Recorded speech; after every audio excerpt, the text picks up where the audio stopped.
বাস্তব জীবনটা অনেক কঠিন এবং অনেক কণ্টকাকীর্ণ বা কাঁটাযুক্ত।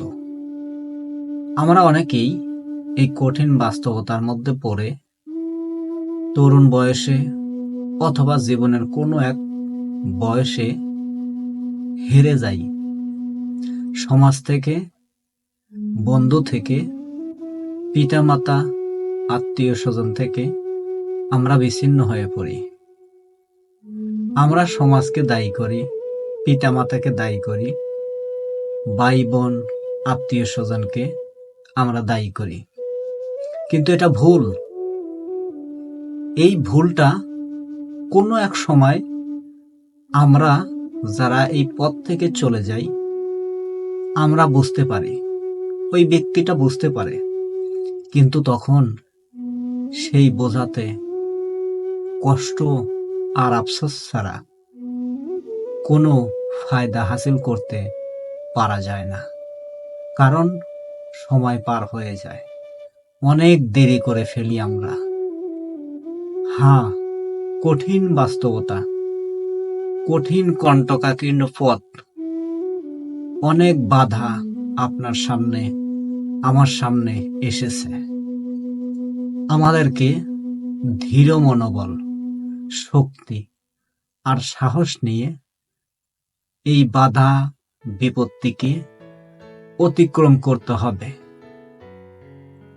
আমরা যদি এই পথ থেকে বিচ্যুত হয়ে যাই, সমাজে যেমন আমরা বোঝা হব, পিতামাতার কাছে, আত্মীয় স্বজনের কাছে, সর্বোপরি রাষ্ট্রের একটা বোঝা হয়ে যাব এবং পদে পদে প্রত্যেকটা ক্ষেত্রে আমরা কলঙ্কিত হব, আমাদেরকে কেউ দেখতে পারবে না। এবং একটা কথা আছে, টোকাই হিসেবে চিহ্নিত হয়ে যাব ফ্যামিলির কাছে, সমাজের কাছে, রাষ্ট্রের কাছে।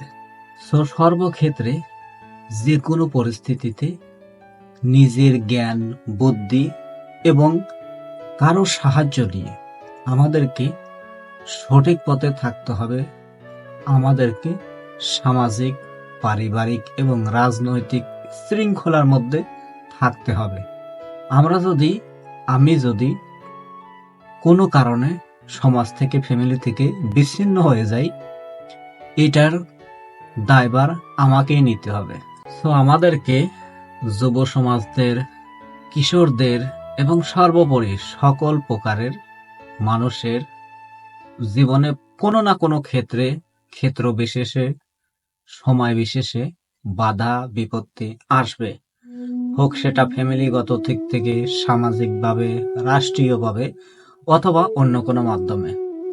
আমাদেরকে সুশৃঙ্খলভাবে টিকে থাকতে হবে এবং এই টিকে থাকার নামই হলো মনুষ্যত্ব এবং সামাজিকতা। সর্বোপরি আমাদেরকে সমাজকে, রাষ্ট্রকে সুশৃঙ্খলভাবে সুন্দর করে সাজিয়ে রাখতে অবশ্যই আমাদেরকে সৎ, সুন্দর এবং যারা দেশের জন্য, যাদেরকে সবাই ফলো করে, অনুসরণ করে, তাদেরকে অনুসরণ করে আমাদেরকে চলতে হবে। আমরা কোনো সময়, কোনো কারণেই রাষ্ট্রীয়, সামাজিক এবং ফ্যামিলিতে কোনো বিশৃঙ্খলা সৃষ্টি হয় এরকম কাজ থেকে দূরে থাকতে হবে। ধন্যবাদ সবাইকে। সবার সুস্বাস্থ্য কামনা করে আজকের ভিডিওটা এখানেই সমাপ্ত করছি। খোদা হাফেজ।